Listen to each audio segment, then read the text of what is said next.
Welcome to the Best Music Podcast with Dan Spencer. My name is Dan, and this week's featured guest is Katie Linendoll. Katie Linendoll is an Emmy Award-winning TV personality. It's so cool, I can't even say it. She has been the host of multiple TV shows and specials both on air and online, and can be seen as a regular guest on various TV programs from Rachael Ray to the Weather Channel to CBS Sports Radio. Katie takes pride in living a faith-filled life as a devout Catholic and is excited to share her passion for Christian music through her self-funded EP music debut, Jericho Battle Cry. She's pledged that 50% of all net proceeds from the tracks and merch will be donated to causes close to her heart.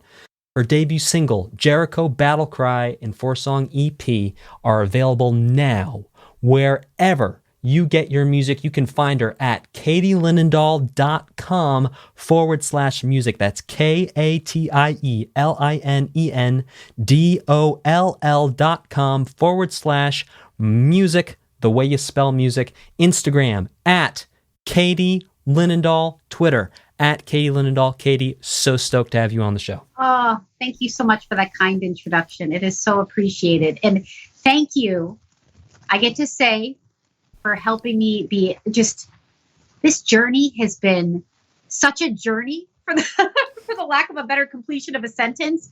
And you have been such an integral part of it for the past year, which we'll talk about. But just truly from the bottom of my heart, I say thank you for your expertise, for your knowledge, for your patience, for your guidance, and being a musical savant genius. You have gifts from God, and you display them quite well, my friend. Well, I think some people might take issue with savant, but I will take everything else, and it's really been such a pleasure to, just to sit down with you and to have started from square one looking at your lyrics. And I remember that day, I was like, Katie, do you have any plans for these lyrics? Like, these are good. Like, you're telling stories in an original way. You should do something with this. And we're here now, and it's like, whoa. That is so funny you say that, because I really haven't thought about that moment, because it was so long ago, and we've had so many stages of this project. But to really think all the way back to, I remember being so hesitant, because at the moment, and what we still do, and we'll pick back up, we're in this business mode now of launching the EP. You've, again, been so gracious in helping me. In the moment, I was in guitar or music theory with you, training. And I was like, sidebar, I had some things I've been working on, for the past year. And we were in this whole, shutdown of everything of the world, essentially. And can I just show it to you? And I remember having such like, oh, what if this is like embarrassing? Like, what is he going to think of it? And really, as we discuss it now, you were that catalyst to bring it all back out. All of it was just really sitting there, waiting it to be shared with the world. And thanks to you, you saw these lyrics. I gave you the riff of the vibe that I was going for and the melody, and you pushed. And we started so the journey began.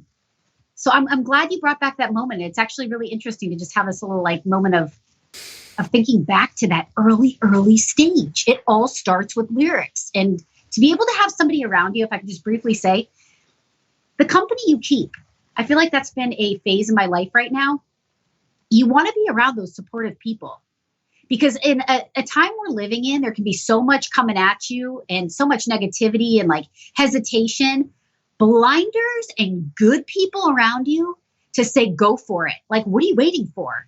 Go for it. And I feel like you pass that off to me and I pass it off to others. So truly a full circle process. And I'm glad we discussed that right out the jump.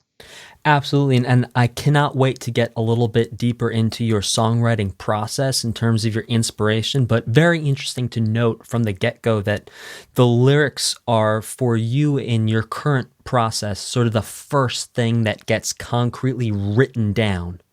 Yes. And for me, and everybody's process is obviously different, but I get these lyrics to me and I feel like, my goodness, it's just like, if I can say it's, and I say because it's kind of wild as it's coming out of my mouth, it's like the Holy Spirit at work. The lyrics I get for my songs I get pretty quickly, and they'll start kind of going on they'll go rapid fire in my brain over the course of a few days, and I get them pretty fast.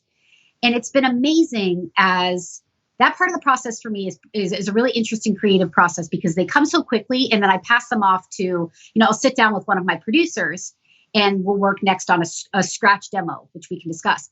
But not much of my lyrics are ever changed. There may be a little, if like we're talking track changes in Microsoft Word, nerd talk, there's only a few like track word, red pen. And he's like, maybe cut this, cut that. But not much has changed. It's funny. The other day I was just listening to a voice memo, which I highly encourage any creative looking to create music. Even if it's a sentence or a chorus, it's like, sometimes I'll hear somebody on TV say something. I'm like, ooh, that was an interesting vocabulary choice. I voice memo so much. I mean, hundreds. My other friends would say thousands. They'd say I'm a baby. But it's really amazing when I listen to that original voice memo for my debut single, Jericho Battle Cry. There wasn't anything really changed at all. There was something just omitted, one lyric verse that we decided to cut short, which was kind of hard in listening back. I'm like, oh, that could have fit so nice, but it wasn't meant to be. But yeah, the lyric part is kind of a really fun part of the process for me, subjectively speaking. When you get inspired to write a song, you hear, and I understand this because we've had this conversation, you don't just hear the lyrics. Oftentimes you're actually hearing the entire orchestration, and then it really comes down to translating that artistic vision to the other creatives you're working with for execution. And I think that process is fascinating. You've taught me that what's happening in my brain is very fascinating, because I truly hear the layers of the music. And now I'm trying. I mean, I'm kind of figuring it out. There's this interesting process that I'm hearing so much of it in almost in such a heavy production process at the early stages in my brain. Sometimes I have a limited vocabulary because, and I'll give you an example. One of those songs that's on the EP had a violin part. I don't play violin. And I was having a hard time articulating to my violinist friend, who is amazing, if I can say, Siobhan Cronin, who plays gigs all over the world and for the Trans-Siberian Orchestra. Like, my goodness, I have the opportunity to work with her. And she's in TSO? What? She's in Trans-Siberian Orchestra? She plays often with them, yes. I think Wild. For many, many years over. I know, right? So I'm like, hey, you have these amazing friends that are around you that are at a level that you're like, incredible, but I'm lacking the knowledge. And sometimes it's just being a little silly and being like, you would call it fills, and I'm going do and like trying to articulate, but not having the violin vocabulary to say what I want. So sometimes it's like frustrating, because I'm like, it's embarrassing, but you don't play every instrument unless you're Dan. And it's just an interesting part of the process, because when you hear it so much, you want to articulate it, but you may be limited in vocabulary for a multitude of reasons. Yeah, and I'm just so stoked to see how you grow as an artist moving forward from here, because if this is level 1, I'm just over the moon excited to see what level 2 is going to be as you start to learn these vocabularies and you start to learn the ins and outs of this stuff. It's just going to get streamlined. And I'm so stoked for the day when you are going to be able to execute perfectly an artistic vision that you hear in your head exactly the way you hear it in your head, all the instruments, the entire arrangement, yourself as a demo. Like, that is the day I am living for. But until then, answering emails. Hope you keep picking up the calls. That'd be great. Katie, was this your first time writing songs? Yeah, yes and no. I worked on a number of musical projects over the years. I often now people are picking up that I share that my dad is a drummer. So I grew up in a musical family and a musical environment, and my parents are like way cooler than I am. So I've always had that interest in music, and I've been taking vocal lessons on and off for about 15 years, if I'm doing the math correctly, and dabbling here and there in guitar and piano over the years, and really having a fascination with post-production of my musical projects. Like, I'm doing some really interesting works over the years. But to sit down and write tracks, I guess as I'm saying this, it's really been the first time to put together an EP and see it through start to finish in this kind of magnitude, which is kind of crazy, right? Because I mean, it's just been such a journey and different from my world of live TV, which I think, if you're listening, it might be interesting to make the comparison. What I'm used to and what I'm trained in, my background is all technology, and I'm known for going on television and doing technology segments, always the latest and greatest tech and gadgets. And I travel all over the world, and I'm typically working in a live TV environment. Why music is so different, and which I think is so fascinating as I think about it. My live TV world, you go into the studio or your green screen or remote now these days, and you do a segment, you're done. What you get is what you get.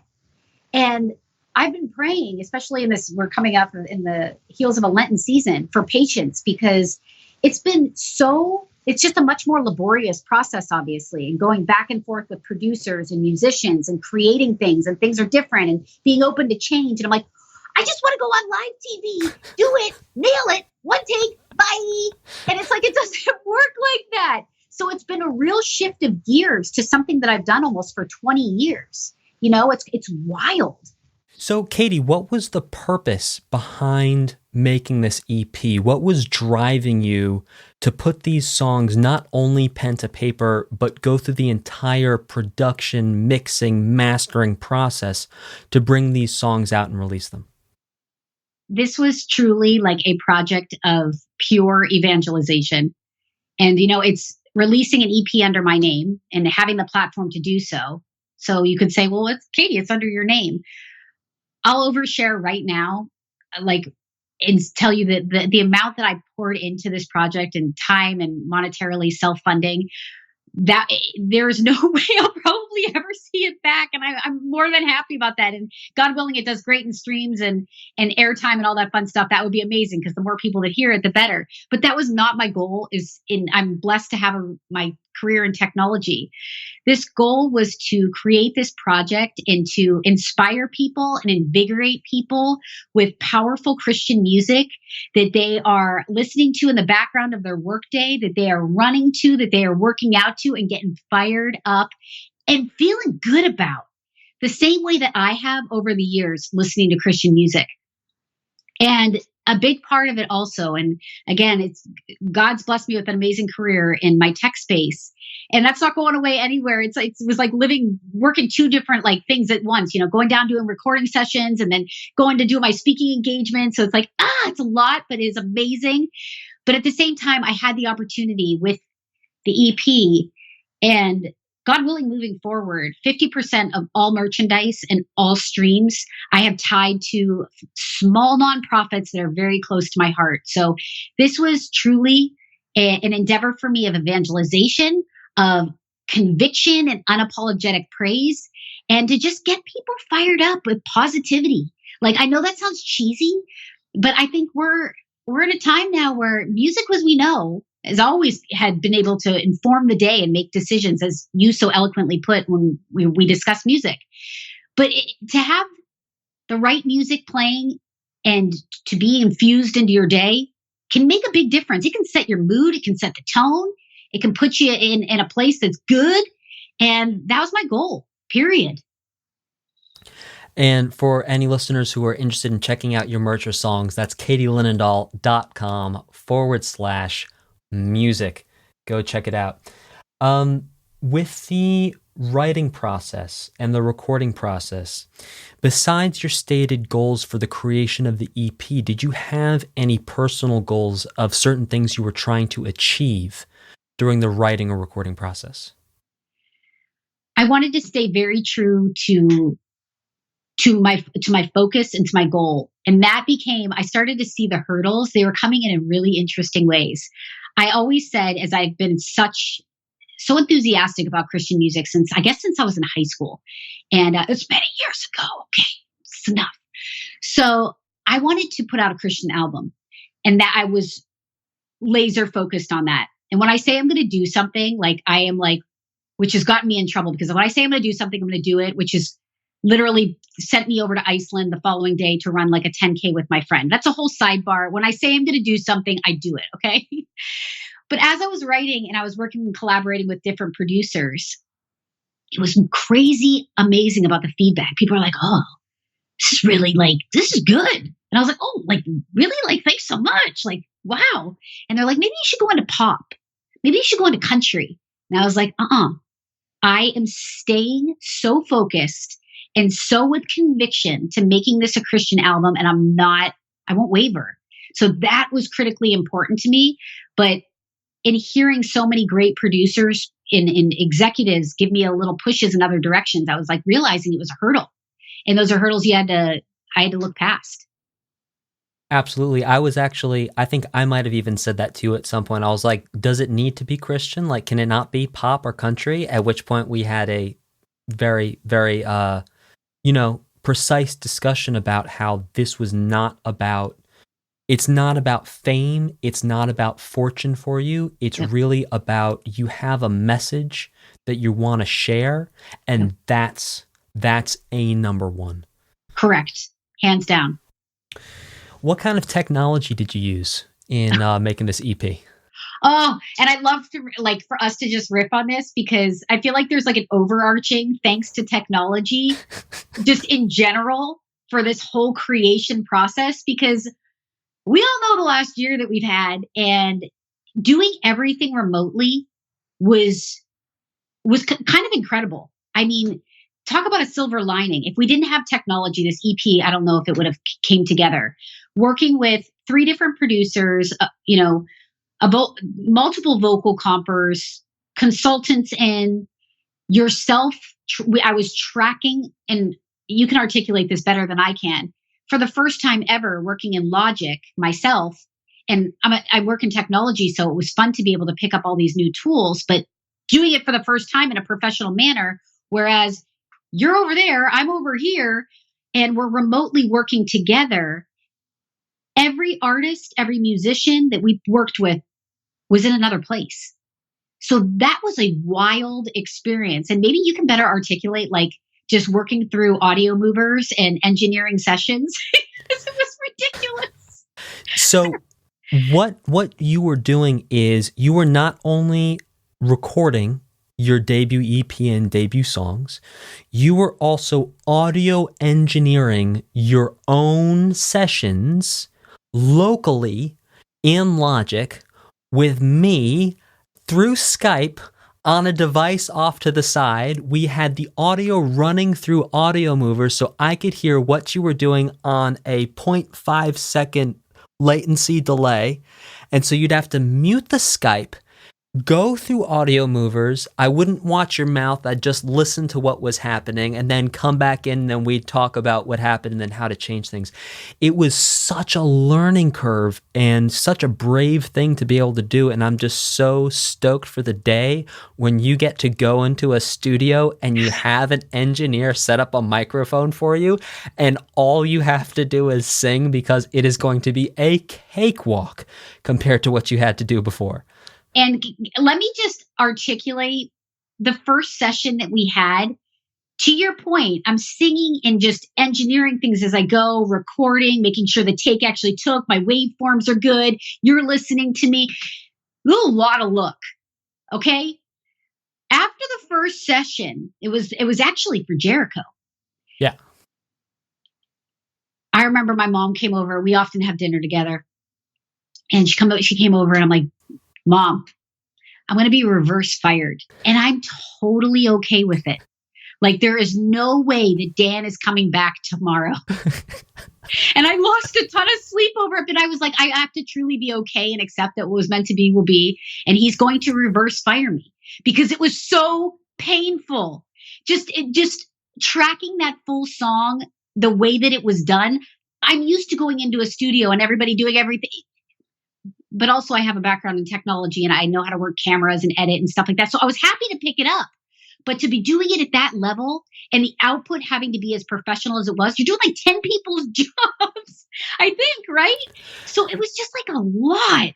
And I always personally, and I guess my personality and just working for everything that I do and have accomplished in life, I'm so happy I was thrown into the deep end because to your point, it's only going to get easier from here. And I cannot imagine going back into a studio and singing into a microphone and not having to do 50 other things. Like it's going to be an extra blessing, but I'm better off for it having gone through this experience, especially like out the gate and out the jump and launching an EP. Absolutely. You were such a pro through and through in the sense that, nothing knocked you down. You kept on getting back up, whatever the challenge was, whatever the hurdle was. It was like, okay, here we go. We got this. And I think people don't realize how much work it is to make a good song. Like, every once in a while, you can sort of have a moment where it's a spontaneous thing and it just flows, and all of a sudden you've got the full song there and the whole session just moves, and it's like you're out of there in 45 minutes. But a lot of the time, that's why they call it the craft. Because you're in there and you are crafting the thing. Like, okay, now let's try this type of emotion. Just trying to, even just contouring the emotion of a vocal take over the space of 2.5 minutes or 3 minutes. Like, where is it coming up? Where is it coming down? Where are you pulling back? Where are you pushing forward? It's a lot of work. And then also then developing that vocabulary of the different things and all that learning process is really, really labor intensive. I mean, for one of the songs, like I'm thinking about, there's 4 songs on the album, and I think for Dancin', there's a song title called Dancin' Like a Kid for You. I think that must have went through, would you say like 19 iterations? Many.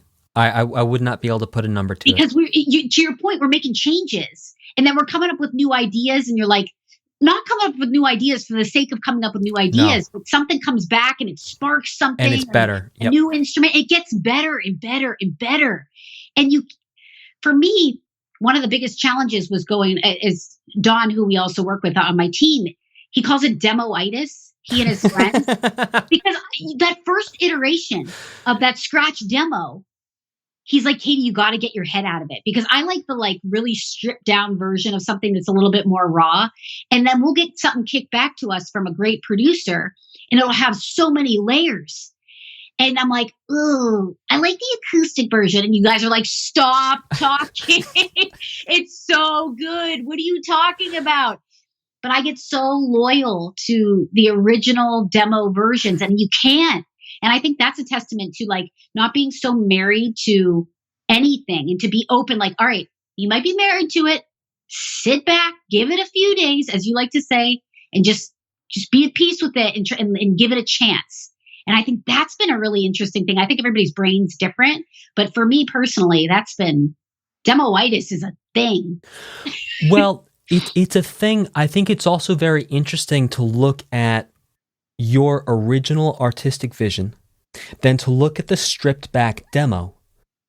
And correct me if I'm wrong, those two things don't completely line up. I guess that's a fair statement.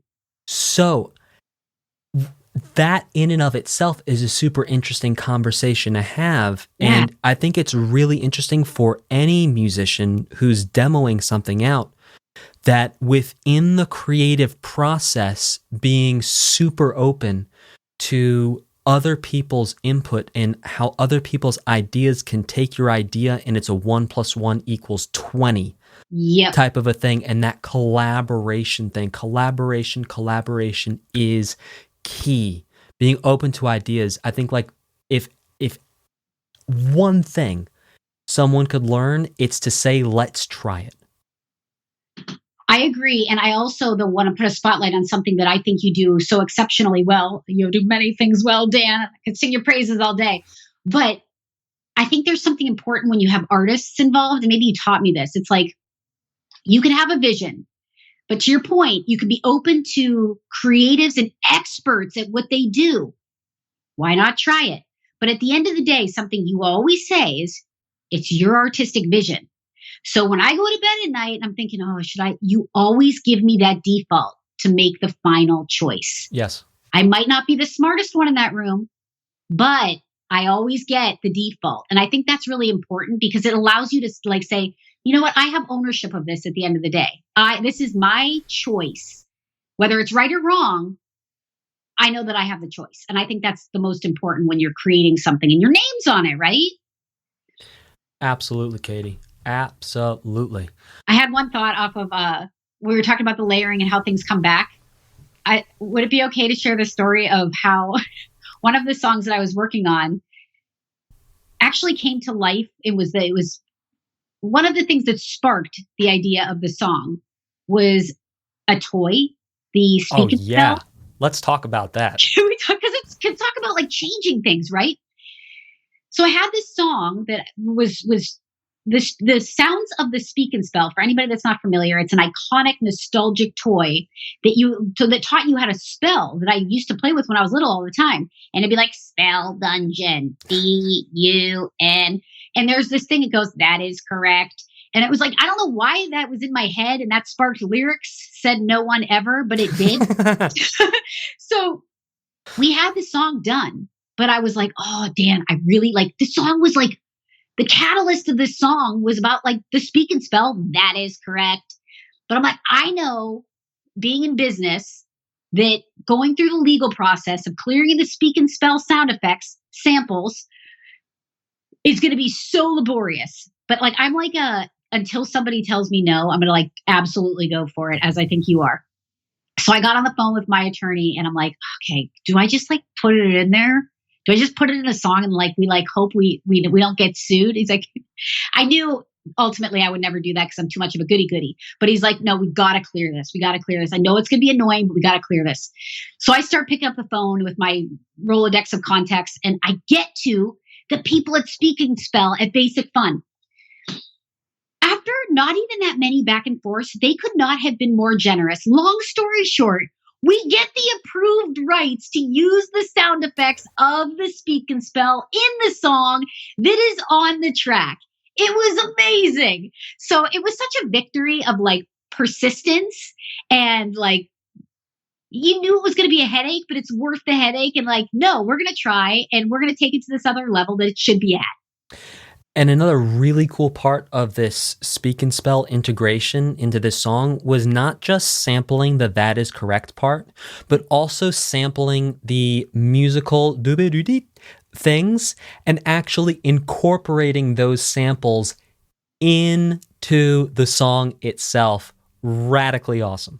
Wait, did you even know what the speak and spell was? Absolutely not. I was like, what are you talking about? When I was a kid, I had like this big gray thing that had this teeny tiny little, like, you remember how screens, like those calculator screens? Yeah, TI-5, totally. Yeah. So it would be like this tiny little screen, and I think it would give you like a noise if you spelled a word correct. I don't remember. That is so funny. You didn't even know what it was this whole time. I'm just figuring this out. No. So it's like, you were like speak and spell. I had to Google speak and spell. And then I'm going, oh. But then you totally picked it up fast because it was your ideas of playing with the actual sound effects and drawing them out in certain places a little longer that played so beautifully. It was like orchestral within this poppy song. In all fairness, I cannot recall whose idea it was to actually incorporate those sound effects, but I'll take it. Well, no, let me say two sentences on that, maybe more. Yeah. The producer we were working with, yes. Adam, he's a musical genius. Oh no, I mean, and his productions and mixing and mastering is insane. Out of this world. I've never used the word ear feel until I heard his mix and master, because the way it makes your ear feel is just the man's ears are incredible. Totally. Don't let me for 1 second say an iota of but we're on the same page. We were kind of geeking out. Also, maybe that's on me because I was like, hey, can you put like the sounds of the speak and spell into the song? And he was probably like, this girl's on bath salts. So it was probably the onus is actually on this girl, not on him to come back with that first iteration. But then we worked it out. And it feels like it lays so perfectly and is that infusion of technology into music, which I wanted to do. In our kind of way. I was happy with it. Absolute perfection. Katie, let's move and groove into the second half of this podcast. You can keep these answers, short and sweet. I'm going to fire them off. We're going to talk a little bit about creativity, lifestyle, everything that comes together to help you be the creative, awesome person that you are. So, lifestyle. Ideal world, how many hours are you sleeping a night, and how do you find that impacts your creativity? Sleep, utterly critical. Going hard for 6 to 8. 8's a high stretch. Usually find myself in that middle range of 7. I'll tell you what, though, I feel my absolute best, like 9 hours. Oh, it's amazing. But sleep is critical. And how do you find that impacts the creativity, or even singing too, or songwriting? I think sleep is such an underrated. You and I were talking about this before. There used to be this badge of honor when you show up at the workplace and you'd be like, "Oh, I only slept 4 hours because I was crunching all night." Forget it. Like, you need to be at your top mental and physical game, and sleep is a critical part of that. And I have just been focusing more and more on getting ample sleep. It's kind of turning into a non-negotiable. That entire sort of machismo mindset around getting very little sleep has been completely blown to smithereens by this scientist named Matthew Walker. He's this incredible scientist. He wrote this whole book on sleep. It's really fascinating, and he just completely breaks down. There's some very interesting preliminary things, like if you don't sleep for, let's say, about 7 hours, you get a buildup of something called beta amyloid in your brain, which can actually increase the speed with which you could reach dementia. And so, yes, so it's the links between sleep and long-term health are insane. But I'm not the expert. Matthew is. Everyone go check out Matthew Walker after you've listened to Katie's music at katielinendoll.com/music. Hey, Katie, how about like mindfulness or meditation? Have you ever tried any of that? My prayer life is big on the prayer life. Does that fall into that? That falls into that category. I think so. Yeah. I think it does. In a big way. I am a big rosary gal. I'm a devout traditional Catholic. Rosary is a weapon, and I say the rosary daily. This is kind of my current regime of prayer life. I do a rosary daily, chaplet of St. Michael the Archangel, defend us in battle. I have a big affinity to St. Michael the Archangel. And for those of us who are on audio, you are wearing a Katie Linendoll merch shirt, which has the Archangel St. Michael there on the shirt. He is a warrior angel, so I have a huge affinity to him. And so I say a chaplet of St. Michael, a rosary daily, my special intentions. I read a chapter in the Bible, and then of course, hit Mass up every week. I do First Fridays, which are big in the Catholic Church, which is attending the first Friday of the month in honor of the Sacred Heart of Jesus. And on the day I go to Mass, I do a Chaplet of Divine Mercy. So anybody in the Catholic space will probably be following all of those. And then, of course, I do little special intentions too. It's the year in the Catholic Church of St. Joseph. So I do a little litany of St. Joseph. And right now, I got to tell you, I'm telling you a lot, but overshare, I also am doing some heavy prayers to St. Cecilia, the patron saint of music. So I'm a prayer gal, okay? I might not be the most focused. I tell God, like, ask me to give me forgiveness on my patience and my lack of focus, which often comes into play. As you can tell, I'm going about 1 million miles an hour. But I really try to be obedient in my devotion in prayer life, even though it's challenging for a personality as high energy as I am. It's something that's very critical for me. And I say, if we're all so incredibly busy, you still have time to get that prayer in. I encourage it. It is powerful spiritual warfare. So how do you find that prayer impacts creativity? How do you find that taking that moment to sort of be quiet within yourself, talk to God, talk to a saint, have that moment of connection, how does that impact the music that happens afterwards? Oh my goodness. And I have to say, I have received some of my best spiritual downloads in moments of prayer when I was like, whoa. Now, when you're saying spiritual download, do you mean music ideas that you're getting? Yeah. Okay. Absolutely. And also I get a lot of ideas in listening to, I'll give you an example. Father Goring is an incredible priest I follow on YouTube and I subscribe to. And he does just the perfect amount of little videos. And I get so many great ideas from him. And one of my upcoming songs is derived from listening to his it's like this little little video on YouTube, and just listening and taking that in. I mean, I wrote this one song so fast just off of hearing him and hearing his passion and his devotion.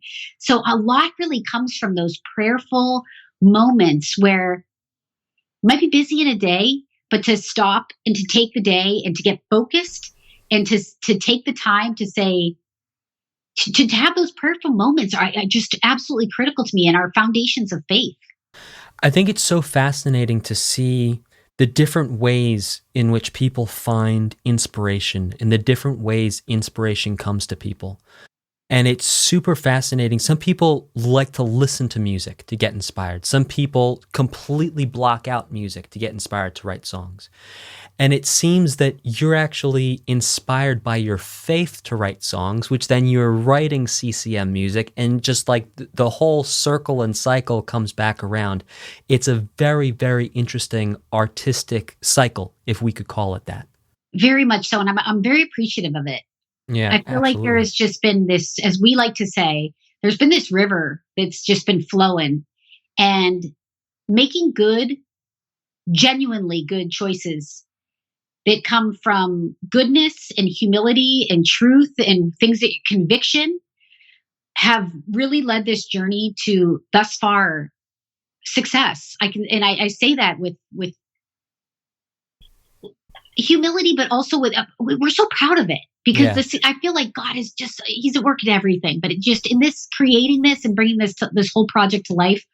Oh my goodness. I mean, you've seen it firsthand, the things that have come through and the people that have come through and the projects that have come through and the moments that have come through. It's been really like, whoa, something else is going on here. He's at work. Absolutely. Moving on to exercise. Do you find that exercise impacts your creativity and ability to perform on a musical level? I am so glad you brought up exercise, because it is a huge part of my life. I'm a fitness nut.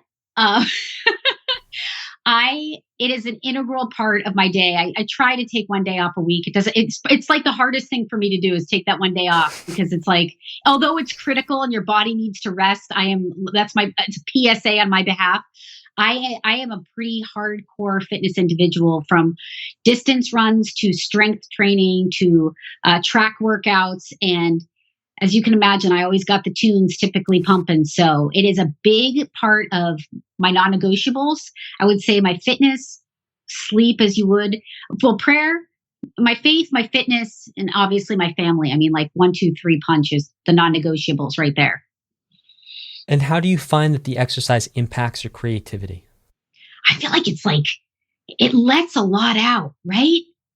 Well, it lets a lot. When you say it lets a lot out, do you mean it lets what's blocking the creativity out? Well, I think there's two things happening. I think there's a lot of stressors, and I think we could probably prove this scientifically, you especially. I know you've done a lot of research on it, but you're getting those fired up, and you're burning calories. You're letting a lot go, and you're feeling good after a good workout.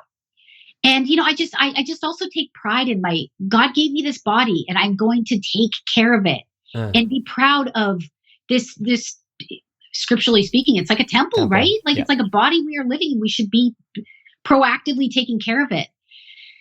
So, but I also, especially on distance runs, I mean, your mind, you're going mile after mile after mile. You're coming up with stuff. You're putting stuff to rest. You're closing loops. You're listening to Christian music. There's a lot going on in that sequence of especially a distance run. So for me, it's like, fitness can be super intense and you can get in great shape, but also there's so many other things happening at the same time, including good health. Like, let's take care of our bodies, right?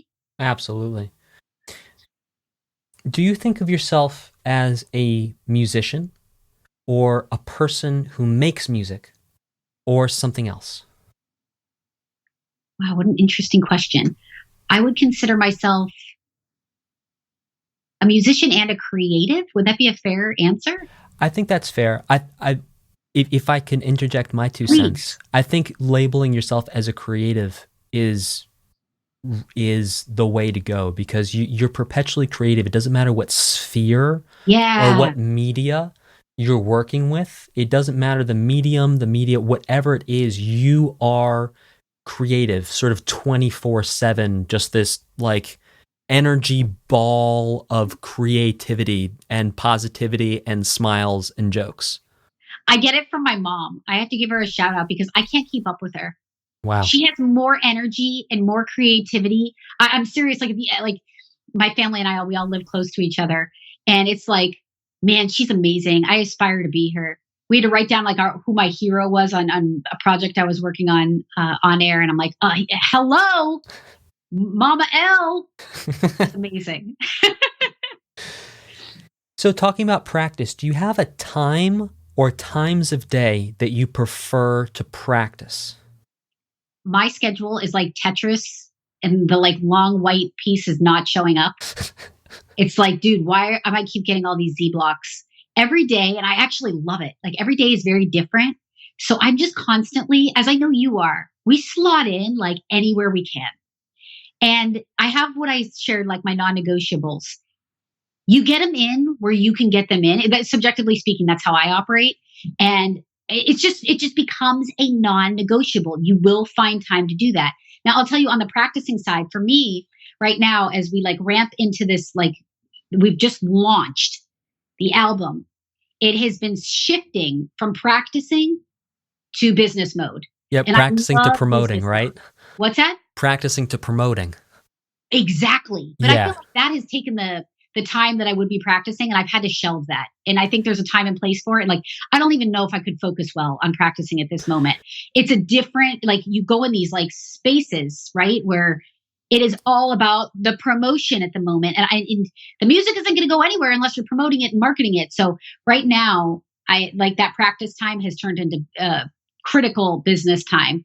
And I think it's really interesting too, because the possibility of going through seasons of practice in music can, not always, but can actually, I wouldn't say speed up artistic development, but it gives you time to think about the other season when you're in the practice season.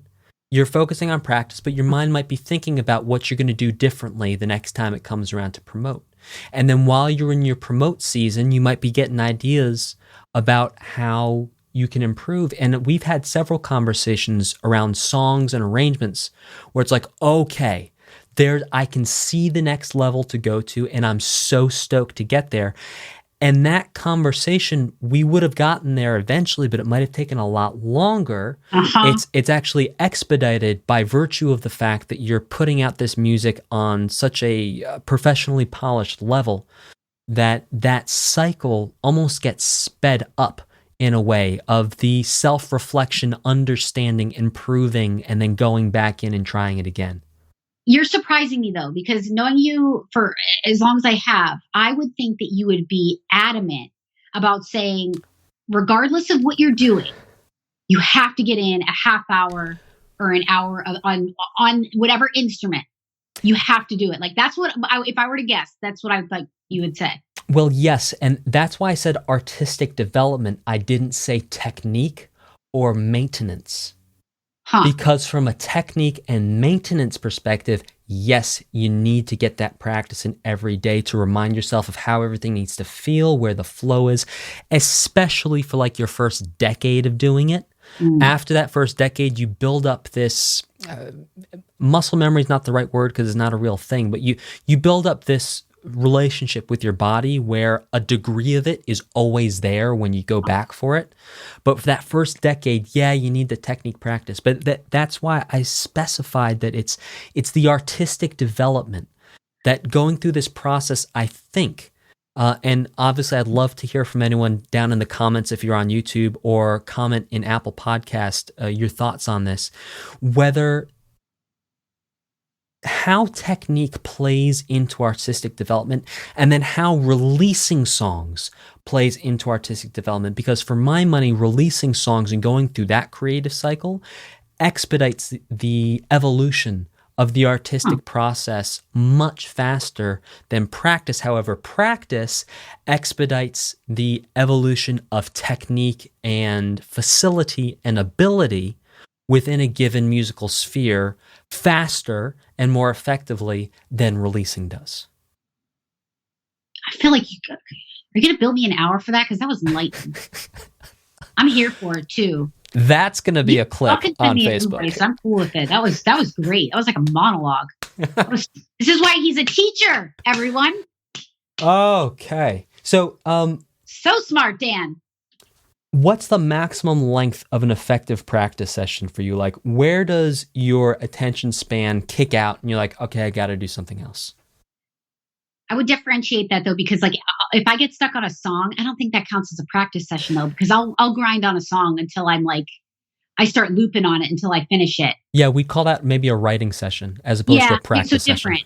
Practice for me, I'm squeezing practice where I can. So I'm like, with my schedule, it's just like, if I can get that hour in, or if I have a jam session with my pops, like that, I'm happy with getting that in for sure. I don't think I have it's just given the nature of where I'm at in my career, and there isn't this like lofty window where I can just, riff around, but that's subjectively speaking and to my window. Can you talk a little bit? We talked about the cycles in terms of practicing versus promoting and how that shifts around.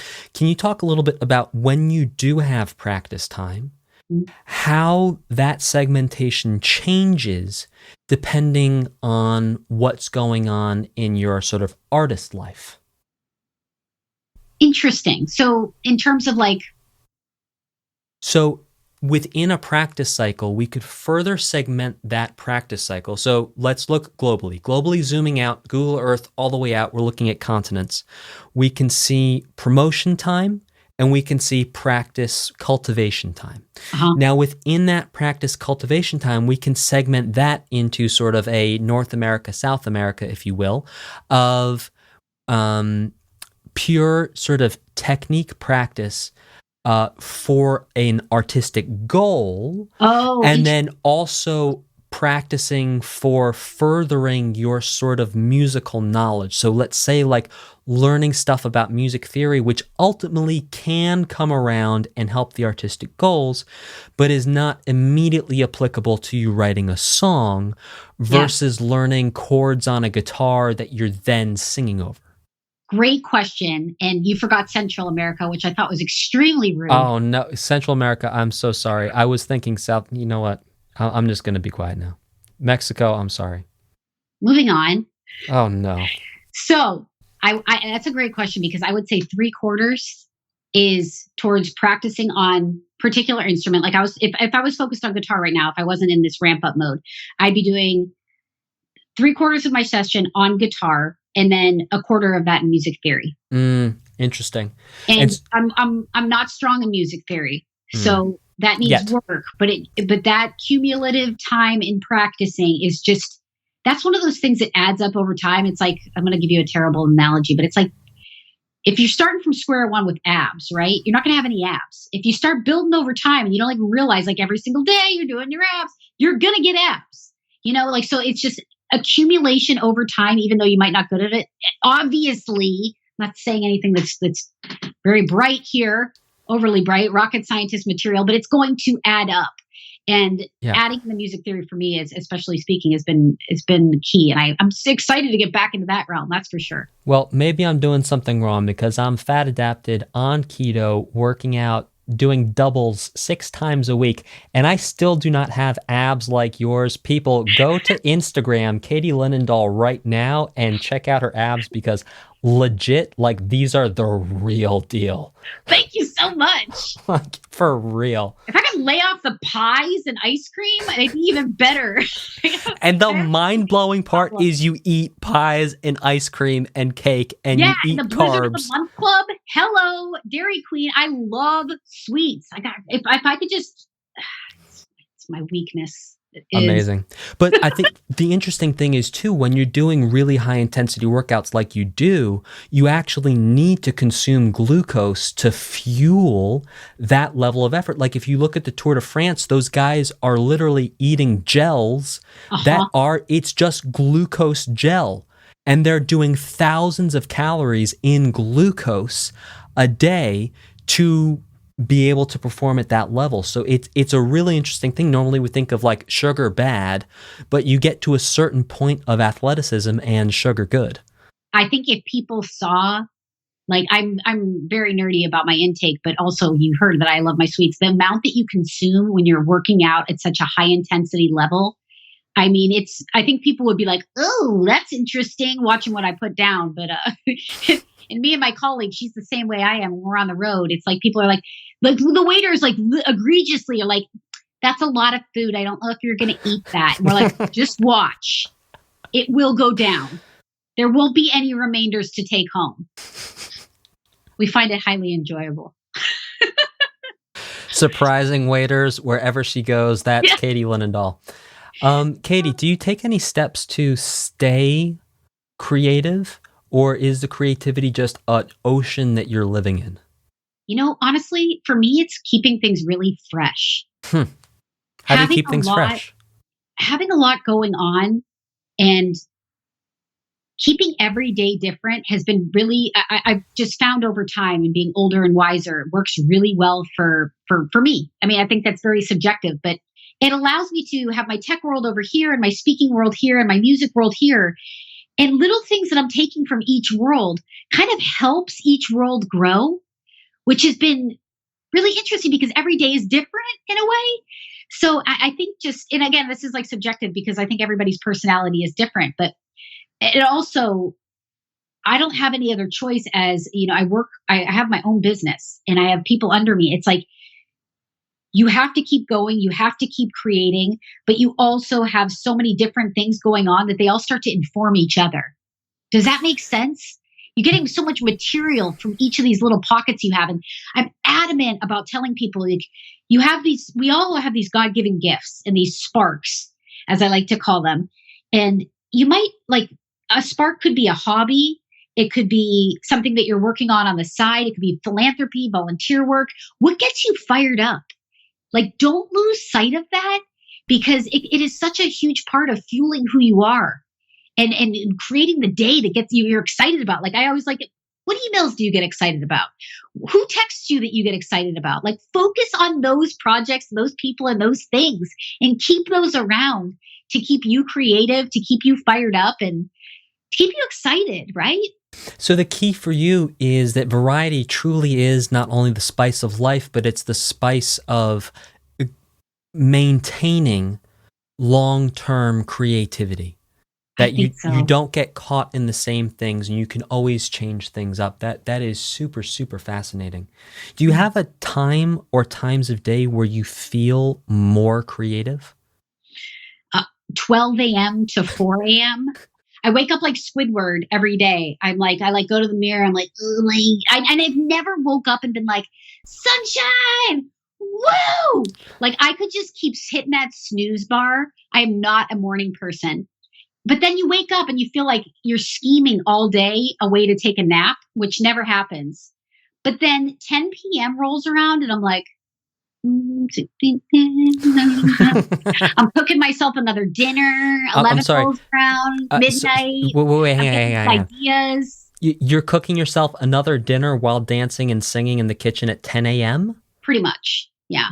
Okay, all right, hang on. So you're eating dinner at like whatever, 6 to 8, and then you're up till 4, so by the time 10 comes around, you're ready for another breakfast? Another dinner? My schedule hasn't been great in allowing me to be my night owl self, so I've had to be really adjust. So I'm aiming to be asleep by like 1:30.